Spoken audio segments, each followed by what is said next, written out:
औज़ुबिल्लाहिमिनश्शैतानिर्रजीम बिस्मिल्लाहिर्रहमानिर्रहीम। तो स्टूडेंट्स, आज से काफ़ी दिन से हमें एक लेक्चर स्टार्ट कर रहा है जिसमें फ़िज़िक्स का पहला चैप्टर शुरू किया जा रहा था। तो हमारे पास बोर्ड ना होने की वजह से मैं उसको कागज़ पे जो है ना लेक्चर बना के पेश कर रहे थे। तो इंशाल्लाह अभी से आगे जितने वीडियोस अपलोड करेंगे, जितने भी लेक्चर बनाऊंगा, इंशाल्लाह मैं इसी बोर्ड पे ही बनाने की कोशिश कर लूँगा। अगर मेरे पास ये बोर्ड अवेलेबल हुआ तो इंशाल्लाह मैं इनको क्या करूँगा, इसी बोर्ड पे ही लेक्चर्स को बनाने की कोशिश करूँगा। तो स्टूडेंट देखें, इससे पहले हमने काफ़ी टॉपिक पढ़ लिए हैं।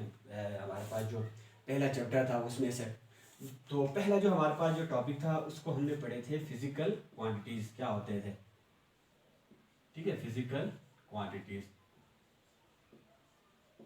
चलो एक दफ़ा मैं फिर आपको बताता हूँ, समझाता हूँ कि ये फिजिकल क्वांटिटीज़ क्या होती है। तो फिजिकल क्वांटिटीज़ मींस वो तमाम क्वांटिटीज़ जिनको हम क्या कर सकते हैं, नाप सकते हैं, उनको हम कहा जाता है फिजिकल क्वांटिटीज़। ठीक है, जैसे फॉर एग्जांपल लेंथ हो गई। ठीक है, लेंथ को हम क्या कर सकते हैं, नाप सकते हैं। सेम इसी तरह देखो वॉल्यूम है। ठीक है, किसी भी ऑब्जेक्ट की जो वॉल्यूम है उसको हम निकाल सकते हैं। एरिया है, ठीक है, एरिया जो होती है उसको भी हम क्या कर सकते हैं, मेजर कर सकते हैं। सेम इसी तरह हमारे पास है स्पीड है। किसी ऑब्जेक्ट जो है, कोई ऑब्जेक्ट अगर मूव कर रहा है तो वो कितनी स्पीड के साथ जा रहा है, हम इसको मेजर कर सकते हैं। तो इन मेजर करने वाली क्वांटिटीज़ को मेजर करने वाली यानी कि मेजर कर सकने वाली क्वांटिटीज़ को हम क्या कह सकते हैं, फिजिकल क्वांटिटीज़ कह सकते हैं या कहते हैं। ठीक है, तो ऐसे बहुत सारे क्वांटिटीज़ भी है जिनको हम नाप नहीं सकते। जैसे फॉर एग्जांपल खुशी। ठीक है, खुशी की अगर हम बात कर लें तो ये खुशी तो एक क्वांटिटी तो है, मिकदार तो है, लेकिन हम इसको नाप नहीं सकते हैं। सेम इसी तरह अगर हम देख लें, बात कर लें गम। ठीक है, कहते हैं ना भाई तुम्हें कितनी गम हुई है, तो वो बंदा कहता है कि मुझे बहुत ज़्यादा गम हो गई। अब देखो वो क्वांटिटी में तो बता रहा है कि बहुत ज़्यादा, लेकिन हम उसको एक्सप्रेस नहीं कर सकते हैं। ठीक है, तो ये गम भी हमारे पास जो है एक फिजिकल क्वांटिटी नहीं है। सेम इसी तरह आप देख लें दर्द वगैरह वगैरह। ठीक है, ये बहुत सारे ऐसे भी क्वांटिटीज़ हैं जिनको हम नाप नहीं सकते। तो वो तमाम क्वांटिटीज जिनको हम नाप सकते हैं उनको हम कहा जाता है फिजिकल क्वांटिटीज। अब फिजिकल क्वांटिटीज को मजीद 2 टाइप्स में डिवाइड किया हुआ है। ठीक है, एक जो उसकी टाइप है उसको कहा जाता है बेस क्वांटिटीज। बेस क्वांटिटीज कहा जाता है, जबकि उसकी जो दूसरी जो टाइप्स है उसको कहा जाता है डिराइव्ड क्वांटिटीज। Derived quantities. तो स्टूडेंट देखें, इसको हम पढ़ चुके हैं, फिर भी एक दफ़ा मैं दोबारा बता देता हूँ। बेस क्वांटिटीज वो क्वांटिटीज जिनको हम मुख्तलिफ और क्वांटिटीज को एक्सप्रेस करने के लिए मीन्स बयान करने के लिए इस्तेमाल किया जाता है। ठीक है, और यही बेस क्वांटिटी जो होती है वो हमारे पास फिजिकल क्वांटिटीज की बुनियाद है। ठीक है, यानी कि foundation of physical quantities. Foundation of physical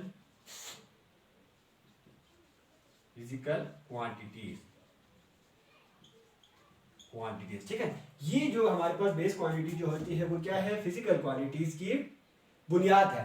यानी कि हमारे पास 7 ऐसे बेस क्वांटिटीज है, 7 ऐसे क्वांटिटीज है जिनकी बुनियाद पे हम तमाम फिजिकल क्वांटिटीज को क्या कर सकते हैं, एक्सप्रेस कर सकते हैं।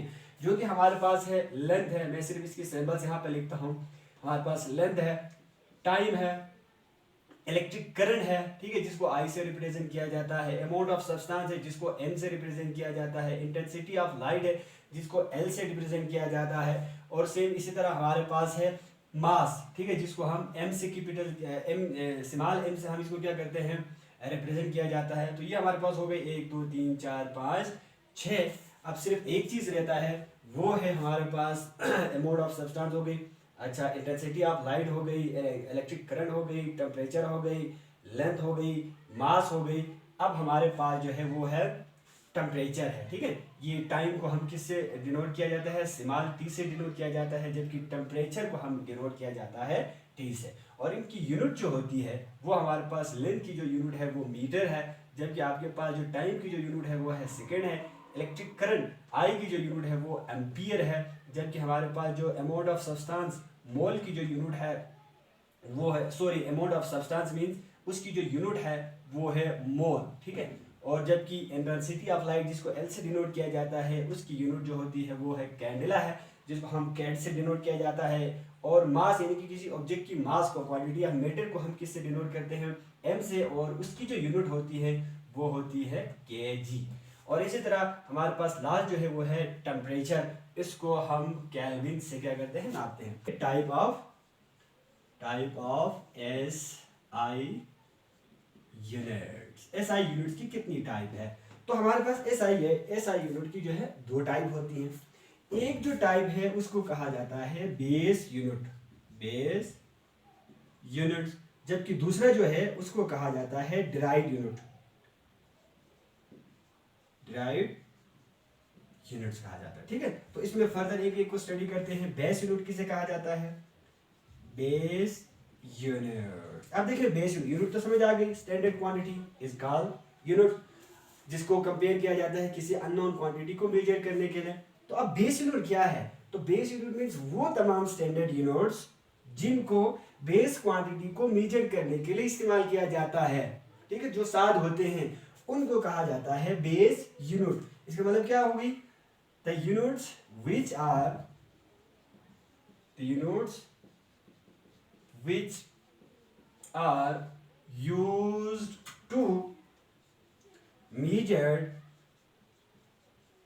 used to measure the base quantities,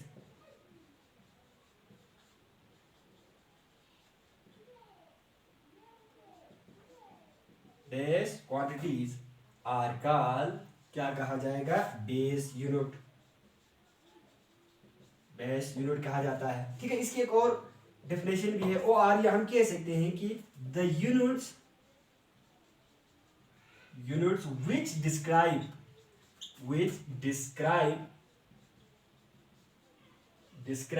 the base quantities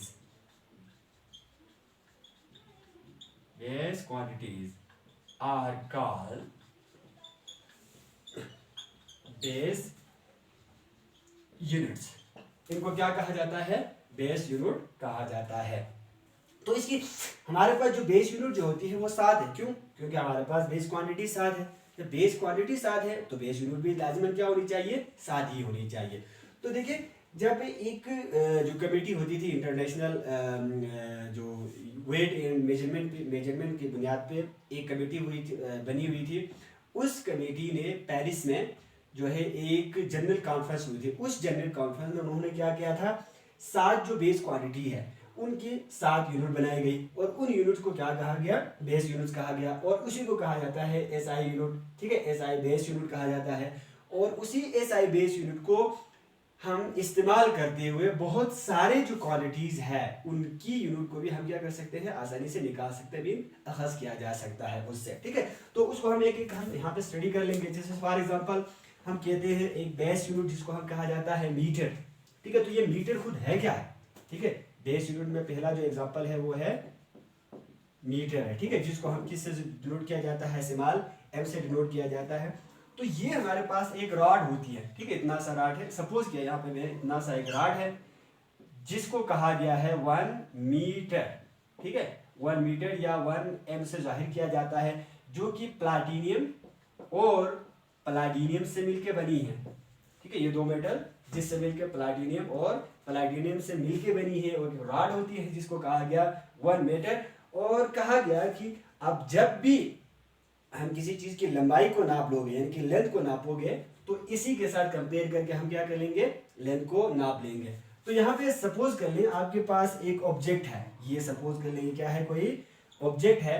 अगर आपने इस ऑब्जेक्ट की लंबाई नापना हो तो क्या कर लोगे कि जो आपके पास मीटर रॉड है इसको इसके ऊपर रखते जाएंगे, जितना बनती है उतना उसकी क्या होगी, लंबाई होगी। जैसे फॉर एग्जांपल इस मीटर रॉड को आपने इसके ऊपर रखा, ठीक है, जब 3 दफा रखते हैं तब जाके इसकी लंबाई क्या हो जाती है, मुकम्मल हो जाती है, ये 3 दफा। ठीक है, यानी कि इसका मतलब है 1 मीटर एक दफा रखा, इसी 1 मीटर को दूसरी दफा रखा, इसी 1 मीटर को कितना, तीसरी दफा रखा, तब जाके ये आपके पास क्या हो गई, कंप्लीट हो गई। तो हम क्या कहते हैं कि इस ऑब्जेक्ट की जो लंबाई है, मींस लेंथ जो है वो कितना है, 3 मीटर है। हम कहते हैं इसकी लंबाई कितनी है 3 मीटर। इसका क्या मतलब हो गया, इसका मतलब ये है कि हमारे पास जो ऑब्जेक्ट है उसकी लंबाई 1 मीटर से 3 गुना ज्यादा है। 1 मीटर से कितना 3 गुना ज्यादा है। तो यही तो हम कंपैरिजन कर रहा है किसके और किसके दरमियान, 1 मीटर और जो इस ऑब्जेक्ट है इसकी लंबाई से। ठीक है, तो कंपेयर करते हुए हम किसी अननोन ऑब्जेक्ट की क्वांटिटी को नापते हैं। ठीक है, फिजिकल क्वांटिटी हो उसको हम नापते हैं, तो इसको कहा जाता है बेस यूनिट। तो मीटर आपके पास क्या है, एक बेस यूनिट है। इसी तरह हमारे पास एक और यूनिट है बेस यूनिट, जिसको हम कहते हैं किलोग्राम। क्या कहते हैं, किलोग्राम। जैसे मास को मेजर करने के लिए हम इस्तेमाल की जाती है यूनिट, जिसको कहा जाता है किलोग्राम। किलोग्राम, और इसको रिप्रेजेंट किया जाता है केजी से। ठीक है, अब ये भी आपके पास एक ऑब्जेक्ट होती है जो कि समझ लें एक सिलेंडर है। ठीक है, जो कि फिर प्लैटिनियम और प्लैटिनियम से मिलके बनी है। ठीक है, पीटी और पीडी से मिलके बनी है, और उसको कहा गया कि ये 1 केजी है, यानी कि 1 किलोग्राम है। अब जब भी किसी अननोन ऑब्जेक्ट की अगर हमें मास मालूम करना हो तो इसी के साथ क्या कर लोगे, कंपेयर कर लोगे। अब कंपेयर कैसे करते हैं, देखो किसी अननोन ऑब्जेक्ट की मास को मालूम करने के लिए इसके साथ कंपेयर कैसे करेंगे, तो उसके लिए आमतौर पर हम लेते हैं physical balance, beam balance, lever balance वगैरह लेते हैं। तो ये आपके पास होती है इस तरह से। ये सपोज आप इसको कह लें, ये बीम बैलेंस है, ये आप बीम पर मुश्तमिल है, और एक बीम पर और 2 पेन पे मुश्तमिल होती है, और यहाँ पे एक आपके पास हैंडल होती है, और इसी हैंडल के बीच में आपको एक सीवी नजर आती है। देखो ये नीडल्स, जब ये नीडल बिल्कुल सीधा हो, उमुदन हो, तो जब तभी ये दोनों क्या होता है, बिल्कुल बैलेंस होती है। अब आपके पास सपोज कर ले एक ऑब्जेक्ट है, ये सपोज कर ले ये हमारे पास एक ऑब्जेक्ट है। इस ऑब्जेक्ट की हमने क्या निकालनी है, मास फाइंड आउट करनी है। तो उसको इसकी मास फाइंड आउट करने के लिए, निकालने के लिए हम इसको क्या करते हैं, इस पेन में डालते हैं। ठीक है, दोनों 2 पेन है, इस पेन में डालते हैं, तो ये क्या हो जाता है, नीचे की तरफ झुक जाते हैं। ठीक है, क्योंकि इसकी वेट है, लाजमी ये क्या करेगा, नीचे की तरफ झुक जाएगा। तो हमारे पास ये जो नीडल है उसकी डायरेक्शन कुछ इस तरफ से होगी। तो इसको बैलेंस करने के लिए हम क्या करते हैं, यहाँ आपके पास मौजूद जो केजीज है मुख्तलिफ, जैसे ठीक है ये आपके पास एक 1 केजी है, इस 1 केजी को आप इसके अंदर क्या करते हैं, डालते हैं, और देखेंगे कि ये दोनों पेन जो है बैलेंस हुआ है या नहीं हुआ। अगर बैलेंस हुआ है तब इन दोनों की मास क्या होगी, बराबर होगी। अगर बैलेंस नहीं हुआ तो हम क्या करते हैं, एक और केजी को इसके अंदर क्या करते हैं, रखते हैं। ठीक है, एक और केजी यानी कि 1 केजी ऑफ मास को दोबारा इसके अंदर रखते हैं, और देखेंगे कि ये बैलेंस हुआ है नहीं हुआ। अगर बैलेंस हुआ है तो इसका मतलब ये नीडल्स बिल्कुल सेंटर में आएंगे, अगर नहीं हुआ है तो ये सेंटर में नहीं आएगी, किसी दूसरे तरफ होंगे। अब आप देखें, अगर ये नहीं हो रहा है तो एक और केजी को हम क्या करते हैं, दोबारा इसके अंदर रखते हैं। तो इसका मतलब है 3 केजी को जब इसके अंदर रखते हैं तभी जाके ये जो नीडल्स है दोबारा अपनी इनिशियल पोजीशन पे आता है, जब तब जाके ये दोनों क्या होते हैं, बैलेंस होते हैं। अगर यहां से एक नतीजा आप ये कर सकते हैं, अगर ये दोनों बैलेंस हुआ है, दोनों पेन क्या हुआ है, बैलेंस हुआ है, तो इसका मतलब क्या होगी कि आपके पास जो अननोन ऑब्जेक्ट है उसकी मास 1 केजी से 3 गुना क्या है, बड़ी है। इसलिए हम कहते हैं ना, मास इसकी जो है, इस ऑब्जेक्ट की mass of the object is equal to 3 times of 1 kg. ठीक है, अगर ये कैमरे के नीचे हुआ है तो मैं आपको ऊपर समझाता हूं। तो हम क्या कहते हैं कि इसकी मास जो है वो हमारे पास कितना आ रहा है, 3 केजी है। हम यही कहते हैं ना, कितना है, 3 किलोग्राम है। तो 3 किलोग्राम का क्या मतलब है, ये जो मास होगी वो 1 केजी से 3 गुना बड़ी है, या 3 टाइम्स ऑफ 1 केजी है। तभी हमें समझ आ जाती है। हमने कंपेयर कर दी, एक मास था हमारे पास जिसको फिक्स किया गया था, जिसको स्टैंडर्ड माना गया था, जिसको 1 केजी कहा था।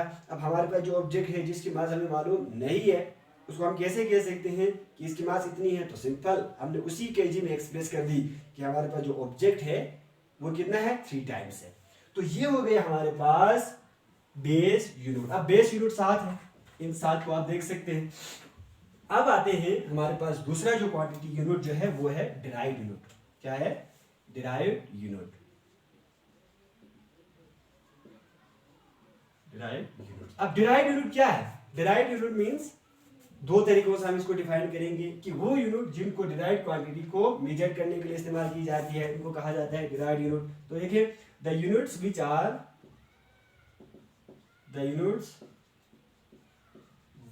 Are used to measure the derived quantities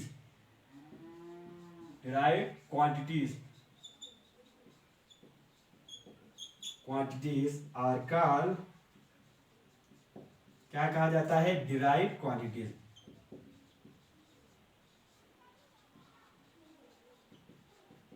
derived quantities OR, या हम इस तरह से कह सकते हैं कि आपके पास जो derived यूनिट होती है ना वो बेस यूनिट से निकाली जाती है। तो इसको यूं लिखोगे OR the units, the SI units भी कह सकते हैं, the units which are derived from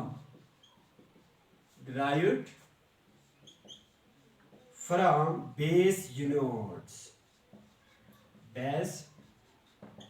units are called, या यहाँ पे S होगी, are called derived units। ठीक है। तो आप देखें derived यूनिट की कुछ एग्जांपल, जैसे फॉर एग्जांपल यहाँ पे देखो एग्जांपल जो है वो है एरिया है, ठीक है, एरिया, वॉल्यूम है, अच्छा स्पीड हो गई, ठीक है, ETC मुख्तलिफ है, बहुत सारे हैं। तो यहाँ पे देखें ये हमारे पास जो एरिया जो है ये बेस क्वांटिटी है, ठीक है। अब एरिया की जो यूनिट होती है, ठीक है, इसमें एग्जांपल्स में एरिया की जो यूनिट होती है वो है मीटर स्क्वायर है, जबकि वॉल्यूम की जो यूनिट है वो क्या है, मीटर क्यूब है, जबकि हमारे पास स्पीड की जो यूनिट है वो है मीटर पर सेकेंड है, और आगे जो ETC। अब देखो यहाँ पे हमारे पास एरिया, वॉल्यूम और स्पीड जो है ये बेस क्वांटिटी है, जबकि हमारे पास metre square, metre cube, metre per second ये सारे क्या है, एक डिराइव्ड यूनिट कहलाता है, ठीक है। तो ये जो डिराइव्ड यूनिट होती है उनको हम क्या करते हैं, डिराइव्ड क्वांटिटीज को मेजर करने के लिए इस्तेमाल की जाती है, या हम इसको क्या करते हैं, बेस यूनिट से अखज़ किया जाता है। तो देखो बेस यूनिट से कैसे अखज़ करते हैं उनको हम देखें। जैसे फॉर एग्जांपल हमारे पास एक यूनिट है जिसको हम कहते हैं डिराइव्ड यूनिट, यानी कि स्पीड की बात कर ले तो ये हमारे पास क्या है, डिराइव्ड क्वांटिटी है, ठीक है। अब हम इसकी डिराइव्ड यूनिट कैसे निकाल लें, तो उसको देखने के लिए हमें सबसे पहले इसकी इक्वेशन को देखना होगा। जब इक्वेशन हमें पता चल जाए तो हम इसकी आसानी से क्या निकाल सकते हैं, डिराइव्ड यूनिट। अब स्पीड जो होती है वो बराबर होता है डिस्टेंस पर यूनिट टाइम, ठीक है, यानी कि डिस्टेंस को टाइम के साथ डिवाइड कर ले तो वो किसके बराबर आता है, स्पीड के बराबर। तो अब जो है ना स्पीड की यूनिट या units of speed is equal to distance को किस में नापते थे, लेंथ में ना, लेंथ का मतलब दोबारा किस में होगी, मीटर में ही होगी, मीटर, और टाइम को सेकंड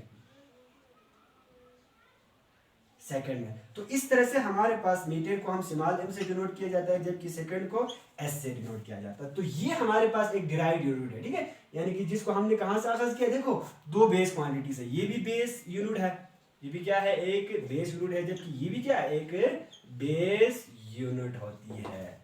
तो यहाँ पे अगर हम देखा जाए तो हमारे पास जो डिराइव्ड यूनिट होती है उसको या तो हम दो या दो से ज्यादा क्वांटिटीज को मल्टीप्लाई करके या दो या दो से ज्यादा क्वांटिटी को डिवाइड करके क्या करते हैं, हासिल किया जाता है। तो ऐसे हासिल होने वाली यूनिट्स को हम कहा जाता है डिराइव्ड यूनिट। जैसे